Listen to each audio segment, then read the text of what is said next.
देश में पाकिस्तान से आने वाले जासूस तो कम नहीं थे, बल्कि भारत के भीतर से भी अब लोग देश के खिलाफ मुखबरी कर रहे हैं। कई नाम इस फहरिस्त में सामने आ चुके हैं, लेकिन गोदी मीडिया भी सिलेक्टिव नामों को सामने रखता है। जब कोई नाम मुसलमानों से जुड़ा हुआ होता है तो उसे बड़ा चढ़ाकर बताता है, लेकिन जब कोई नाम मुसलमानों के अलावा सामने आता है तो उसे छुपा भी लेता है।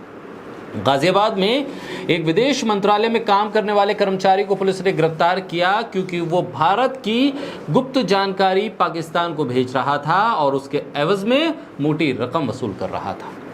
इस जानकारी के सामने आने के बाद एक बार फिर जिस तरह से कार्रवाई की गई है उसको लेकर सवाल यह है कि क्या इस तरह के जासूस इतने संवेदनशील मंत्रालयों में पहुंच कैसे जाते हैं। विदेश मंत्रालय में ये पहला मामला नहीं है, इससे पहले भी विदेश मंत्रालय में काम करने वाले एक ड्राइवर का भी मामला जासूसी के केस में सामने आया था।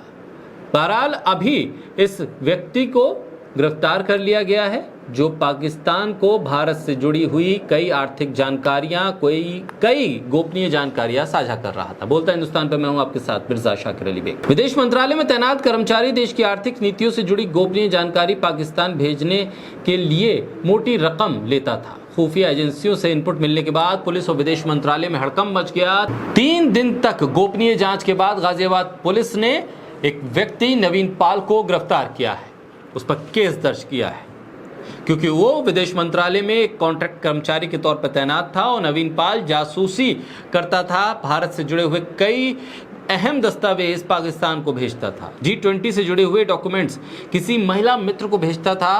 महिला पाकिस्तान की हो सकती है, इसकी आशंका भी है। गाजियाबाद पुलिस ने FIR दर्ज करके उसे अरेस्ट कर लिया है। देश की खुफिया एजेंसी ने गाजियाबाद पुलिस को सूचना दी कि कमिश्नरेट में रहने वाला एक व्यक्ति विदेश मंत्रालय के आला अधिकारी का मातहत है, जिसके चलते मंत्रालय के तमाम अहम और गोपनीय दस्तावेज उसके जरिए इधर उधर किए जाते हैं। इन दस्तावेजों को वो किसी एजेंट के साथ शेयर कर रहा था, इसके एवज में वो मोटी रकम वसूलता है।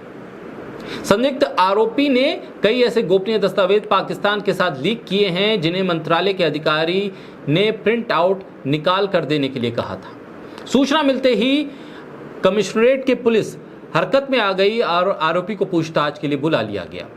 सबूत जो हाथ लगे हैं वो साफ बताते हैं कि इसका पाकिस्तान से कनेक्शन है। शक है कि ये महिला पाकिस्तान की ISI से जुड़ी हो सकती है। कई सुरक्षा और जांच एजेंसियां आरोपी से पूछताछ कर रही हैं। पुलिस के मुताबिक नवीन पाल से एक एप्पल मोबाइल रिकवर हुआ है।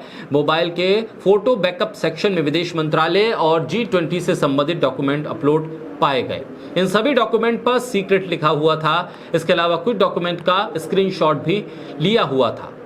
ये सभी फोटो अंजलि कलकत्ता नाम से फीड एक मोबाइल नंबर पर व्हाट्सएप करके भेजे गए थे, लेकिन बताया जा रहा है कि जिस महिला का नाम अंजलि कलकत्ता के नाम से फीड किया गया था वो दरअसल पाकिस्तान के ISI से जुड़ी हुई एक महिला हो सकती है।